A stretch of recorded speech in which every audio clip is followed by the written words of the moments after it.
బాలీవుడ్ ఒక fake industry. పని చేయడానికి ఇది సరైన ప్లేస్ కాదు. యువ నటుడు చేసిన ఈ వ్యాఖ్యలపై హాట్ గా చర్చ జరుగుతోంది. అయితే ఇది నిజమైన ఆవేదన లేక సినిమా ప్రమోషనా అనే అనుమానాలు కూడా కలుగుతున్నాయి. బాలీవుడ్ దివంగత నటుడు ఇర్ఫాన్ ఖాన్ కుమారుడు బాబిల్ ఖాన్ కన్నీళ్లు పెట్టుకుంటూ సోషల్ మీడియాలో షేర్ చేసిన వీడియోలు చర్చకు దారితీశాయి. బాలీవుడ్ ఇండస్ట్రీ తీరును ఎండగట్టిన బాబిల్ కొందరిని విమర్శిస్తూ కన్నీళ్లు పెట్టుకున్నారు. బాలీవుడ్ ఇండస్ట్రీ ఓ మర్యాద లేని పరిశ్రమని ఆరోపించారు. ఫేక్ ఇండస్ట్రీ అని చెబుతూ ఎమోషన్ అయ్యారు. హిందీ చిత్ర పరిశ్రమలో ఉండే ఇబ్బందులను ప్రస్తావిస్తూ పలువురు యాక్టర్స్ పై తీవ్ర విమర్శలు చేశారు.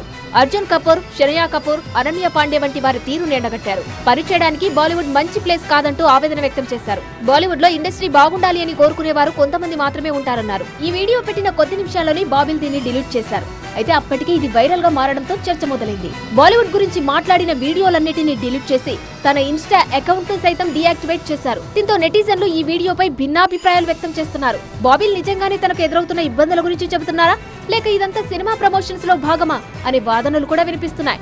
కాలా మూవీతో సినిమాలో ఎంట్రీ ఇచ్చిన బాబిల్ ఖాన్ ఆ తర్వాత అడపాదడపా పలు సినిమాల్లో నటించారు. రీసెంట్ గా ఆయన నటించిన లాగౌట్ మూవీ ప్రేక్షకుల ముందుకు వచ్చింది.